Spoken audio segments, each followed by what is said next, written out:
You're listening to episode 242 of the Small and Supercharged podcast with Ria Freeman. Well, hello and welcome to this episode of the Small and Supercharged podcast. Today we're going to talk about getting national PR. What's it like to feature in the press? Do you even want to feature in the mainstream press? And the thing is that it can have lots and lots of benefits for you and your brand and your business, your own celebrity, your own expert status, a whole lot of things it can have a really positive benefit for. And for many people, they might just think, well, I just haven't got the budget for it. It's unachievable on the current budget I've got now. But I'm going to let you into a bit of a secret today. You don't need any budget to get featured in the national press. You don't need any budget to get featured in your niche press either. But the national press, I think, for a lot of people does feel out of reach, big and scary. And I'm here to tell you that it isn't. In fact, I've been featured in a lot of national press, and I'm going to tell you exactly how I did it. Now, if you are thinking this is exciting, this is the kind of help I need, I'd like to just draw your attention briefly over to the Small and Supercharged Mastermind group, which is my amazing membership group full of fabulous people. And each month we work through marketing masterclasses that cover a range of subjects, including things just like this. Although with the mastermind group, we really get into the nitty gritty of how to do it, the exact steps to take, all of the detail. And on the podcast, we talk about it not as a concept, you've got enough to go with. But if you are interested in that, do head over to riafreemanpr.co.uk, and at the very top, there is Mastermind as a tab. Click on that, come in and join the group. You will love it. But now back to how to get national PR. It's not as hard as it seems. You have to do work, but then what do you get that isn't worth work? I always say to people, you can either throw money or you can throw time at something. If you've got loads and loads of money, then you can pay a publicist, a PR agent. You have your own person in-house that deals with this and get those opportunities. You can obviously buy column inches inside national magazines, newspapers. You can buy ads, you can buy a place or a full advertorial feature, which is where something looks like an editorial, so it's usually written, but it's actually paid for and sponsored, so it's an advertorial. Now, recently, I have been featured, my very self, in Metro, Stylist, HuffPost. I've been on GB News, I write for The Independent, been in iNews and Thrive Global. Thrive Global was probably the furthest away, as in happened the longest ago. That makes more sense. But the other ones have happened in the last 4 months. And I do also do a fair amount on local radio and lots of other things as well. But these have all been achieved for free with a bit of time. And if I can do it, you definitely can too. But it all started, as you know, I do a lot of PR, marketing, social media for a job. I work with fabulous brands. I do a lot of coaching and mentoring and help people to improve their marketing and their social media and their PR game. But because I am genuinely so busy with all of this stuff, and I love it, but I'm really, really busy with it all. However, in the holidays, I do have to have a bit of a quieter time because I've got 2 7-year-olds that require some level of management. And we had loads of things planned for the Christmas holidays, like loads of things. And they were both ill. Not like horribly ill, but kid germs and snot and ugh. So we just spent a lot of time watching films and chilling out in front of the telly. I can only take so much of that because I get really bored. So I just started messing about online. I just started having a look online really, and just sort of thought, if I put my mind to it, what could I personally get for my skill set in a small amount of time? Now, a little bit of background here. As I've said, I have been on local radio quite a lot. Did quite a lot on BBC Hereford and Worcester. Been on BBC Shropshire. I've been on BBC Kent, I think, as well. But I'll always jump on radio. I'm just that person. I write 3 magazine columns each month. I've obviously got the podcast. I get regular exposure through the industry press. I've written for Authority magazine. I've written for Medium. So this isn't exactly something I haven't done before, but I just thought if I really applied myself for a short space of time whilst I'm sat in front of the television, what could I achieve? Because I achieve the stuff for my clients all the time. But my stuff, and if anyone's listening and you're a PR person, you will know that this is exactly the same for most people that do PR, marketing, social media. Your stuff gets bashed down the list of things to do, which makes perfect sense because, your clients are definitely your priority. So I just thought, well, what could I do? What do I advise people? One of the things I advise people is you kind of scope out your industry press and do all of that. Well, I've done all of that. But for various reasons, I am looking to do a lot more in the mainstream. I'll bore you with why another day, but it's been very successful, to be really honest with you. So I thought, well, Twitter is the way I'd go. And I'd put some time into journey request. I spend a lot of time looking at journey requests for clients, but don't normally put myself forward until over Christmas when I got bored. Now, the thing is, if you happen to stray upon journey requests, and all you need to do is go to Twitter, little search, hashtag journey request. There's also journey requests with a and there's some other ones as well. But you will find that some of these are super, super random. It is if you live in a specific town, a specific village, if you've got a specific this, a specific that, it's just probably like one person in the whole of the planet that it applies to.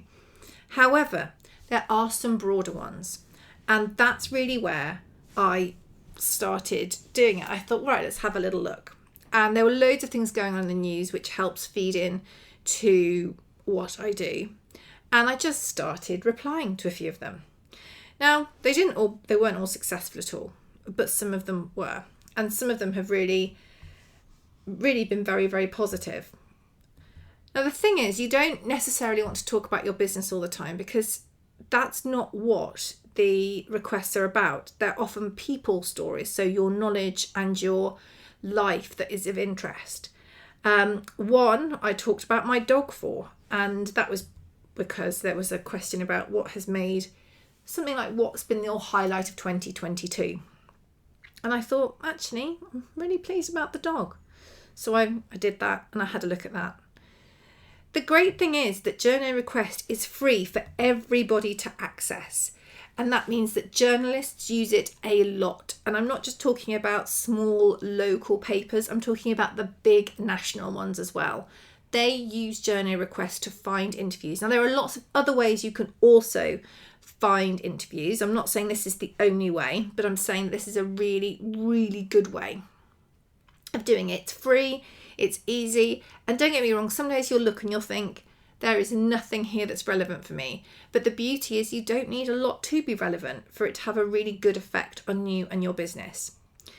Now, when you are doing this, you need to be quick and responsive because a lot of these journalists are on a really, really tight deadline. So if you can get back to them quickly with the information they want in a succinct manner, that is going to help you massively. I've also got a few opportunities from people who have pitched, who've asked, for, again, quite specific requests, and I don't quite fit it, but I'm pretty close. Or I have got another angle on what they're after, and I have landed at least one, maybe two placements through that.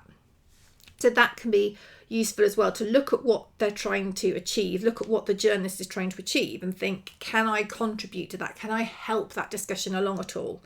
That can be really useful. Also read what they've said. How do they want to be contacted? That's very, very important as well. But do keep in mind that they just won't all get back to you because that's just not how it works. It would be lovely to have a response from everyone, even if it was a no, because at least you know that your email's got there and it hasn't been lost somewhere. But that is just sadly not the case. But the ones you do get a response to, act quickly.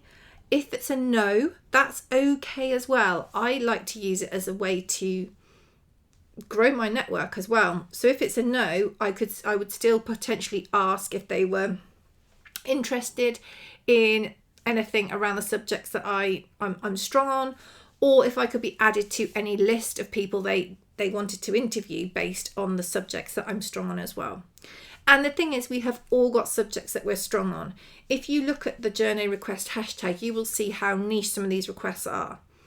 I mean, obviously, what I look for are small business, PR, marketing, social media, but also things that relate to my life. So I have done stuff about being a mum, That was one of the articles I wrote, was about that. I've commented on things that are in the news that I have got insight on because of my skill level, my skill set. I've talked about the dog. If anything was about horses, I'd talk about horses.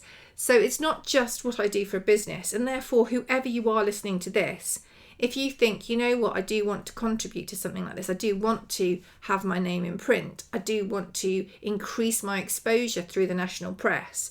This isn't just for businesses, this is for the people behind the businesses. Businesses as a joint thing, as a big thing, don't necessarily make the column inches. You're much more likely to be X as the person from the business. And if you have got some real insight and some really good stuff to talk about, that's what makes you interesting. Equally, if you are not part of a business, or you do work for a business, but you don't necessarily want that brought into your journo request, that's fine too. It's just finding what makes you different, what makes you unique. I mean, I'm going to have a quick look now, just to give you some examples of what I'm talking about. I'm obviously not going to name names, but just to talk about the breadth of what's going on here. I'm just going to have a little look at journey requests now. I'm going to go to latest, which is a bit of a top tip as well, because you've got top and latest.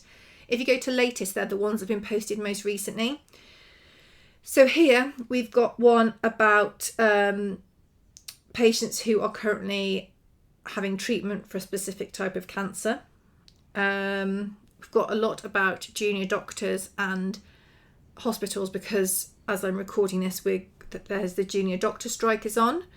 We have got, this one here is about someone in a specific geographical location, then connected to a story about how the cost of living crisis is impacting on that person. Here we've got one about hotels and activities in Japan. If you're a vet, if you are a contractor who's struggling financially and feeling the pressure of the cost of living. But then here we've got about skincare. Anyone who wants to speak on skincare being genderless. So as you can see, this is quite a range of stuff. Got energy efficiency, got a lot of SEN today as well, so special educational needs. So there's always a breadth of different products, and usually you'll find that there's quite a lot connected to what's going on in the news. So I said there's a lot about the junior doctor strikes. There's a lot of shout outs at the moment for junior doctors and people who are striking to hop on news channels, to hop on radio, to go to write for newspapers, to put their opinion across. There's lots and lots of stuff available, and you will look some days and there'll be absolutely nothing that's relevant for you. Absolutely nothing. But again, you don't need to have that much relevant stuff. You only need the right stuff. So don't be disillusioned. Now, another little trick you can do is you can start to follow people who are posting these. So what you'll start to see, and what I do is, although to be fair with Twitter, it did used to have the blue tick I used to find really beneficial and really useful when it was people putting up their journey request, because I thought initially I wasn't too fussed about the publication, but because I'm so busy really at the moment, I need it to be a good publication, or one that's worth potentially the time and effort if it did go on into an interview or a Q&A or a lot of additional work, which I'm very happy to do, but I need it to be worth it. So I found the blue tick really useful, but at the moment there's something going on with the blue tick where people who have got it, who have kind of earned it through ticking all the boxes before about them being that kind of notable person, etc., that was meant to be being changed around a bit, and then moved over to people who paid for the tick. So I'm not sure quite how that's going to translate from this point of view, but if there's something interesting and relevant, I do tap into who is doing it, and I have a look at their profile. If they work for, and they'll usually list who they work for, so they'll say that they are a journalist for this and this, or they freelance for this and this person, then I'll follow them, because a lot of the time these people do post that they need help with things, and if it's for a good publication, that's really useful too. So do follow those relevant people and do engage with them. We talk about the value of engagement, and we all want engagement on our social media. These people are exactly the same. So you don't have to be weird, but you can actually paying interest in what they're doing. Twitter's one place. There are lots of other places, obviously, you can put this attention into as well. Don't be weird about it, but do show that level of interest and interaction, because otherwise you're just engaging from cold. Let people get to know you a bit. Comment on their stuff. Even if it's not a journey request, but you find it interesting, you've got something to say. You can do an awful lot there. There's loads of different ways that you can use journey request. You can also, keep an eye out for awareness days. If you're aware of things happening, you might find, for example, International Women's Day. When was that? March. There were lots of requests the week or so before saying, we're working on this, we're looking for this. That would be really useful as well. Now, national press is lovely to get. It does make you feel very warm and fuzzy, and it does make people kind of think of you slightly differently if you've been featured in a big publication. But the thing is, it's great for the ego, and that's absolutely fine. I genuinely, hand on heart, I love getting in the national press. Really love it. It ticks a lot of boxes. It exposes me to more eyeballs. It's great for building that authority, which is really useful, which can then help with other things. But do keep in mind that it might be that your ego really loves the national press, but actually, from a business point of view, the niche press is more relevant. It might be that, yes, the national press is lovely and it's great that you're a contributor to a piece, but whatever business you're in, your customers, your more obvious customers, are likely to be looking in those magazines, in those websites, in those newspapers, whatever, and looking for your specific product or service. I would say that generally you're more likely to make a conversion, particularly if you've been quoted in something. So you've been asked your opinion on something slightly left field to your business, but makes sense. Let's say, I could talk about sustainability a lot, don't I? But let's say sustainability. You're asked your opinion on that, and you can give your opinion on that in the national press, let's say. But if someone then looks in a relevant magazine that's bang on for your niche, and they see your eco-friendly dishwasher products, I don't know, washing machine balls, don't even talk to me about washing machine balls at the moment, then if they're looking for that there, then you're more likely to make that conversion there, because they're absolutely your target audience. That doesn't mean you're not going to sell from the other avenue, particularly if you've written something interesting and you've woven your business in and it's all really relevant. Someone could well research that, fall in love with your washing machine balls. I'm going to obviously tell you about my issue in a moment, and that could be really good as well. So don't discount the niche. It's lovely to go for the big names. It's lovely to be in big magazines, big newspapers, big websites, but you might find that the niche actually does more for your brand and business. I'm going to talk about the washing machine balls. I've got a washing machine ball that's got little bead things in it, which means that you don't have to use washing liquid, which means you don't have to rinse the machine, which saves water, energy. It's good. The damn thing keeps exploding, and it explodes open and all the balls go everywhere. You can see how this is on my mind, and I can't buy a new ball. But, this isn't really relevant for now. I just needed to tell you about that to get it off my chest, because it's really winding me up. But yeah, washing machine balls. I haven't written about that for any press yet. That would be a little bit lame, because actually the concept's brilliant. It's just, unfortunately, someone who is a natural blonde around here, Indy, sort of played with it, and I'm not sure whether that broke it. I'm not sure it did. I don't think it could have helped, clearly. Anyway, let's move on. So yeah, it can be brilliant. I mean, now I write fairly regular columns for The Independent. I've written for iNews as well, the opinion columns, and I'm always looking for additional placements. And the really good thing is, none of it cost me a penny. None of it cost me any money at all. It cost me time. I actually was going to London, how long ago? A few months ago. And I had an opinion piece that I pitched on the way in the train, and I wrote the entire piece on an email on my phone, and that was in that day, and it was just funny really how it all worked. But it's a great opportunity, and I do really like sharing an opinion. I'd love it. So don't discount it. It is good fun, and it does really help to grow your authority in the area, and it's easy to do. I say it's easy. It doesn't cost you any money. And if you're bang on relevant for what they're asking for, it's easy. But that doesn't mean it's a slam dunk. Other people will be throwing themselves in the way, particularly of really good opportunities. You might not be relevant all the time, but it's absolutely worth throwing your hat in that arena. So hopefully that's helped you just to think a bit more about how you could be featured in the national press, whether you want to be featured in the national press, the benefit it could have for you. As I said quite early on, probably a few minutes in, if you are interested in finding out more about this, there's a lot more on this subject. There's, quite literally the steps to take, how to pitch, everything else as well. Don't discount the Small and Supercharged Mastermind Group. I absolutely love it. The people in it are fabulous. There's loads of benefits. Go and have a look at the website. And one more quick thing, if you're still listening, thank you. I would be so, so grateful if you would consider rating and reviewing the podcast. I haven't asked for ages. I've massively dropped the ball on asking, but it really, really does make a difference. I know whenever I'm looking to buy a book or a podcast or whatever, I always look at the ratings. And if you would leave a lovely rating and a review, I would be so, so grateful. I'll be screenshotting and sharing these. So please do that. Thank you so, so much for listening today. Catch up with you next week when we've got an interview as normal. Have a great, great week and we'll catch up soon. Bye.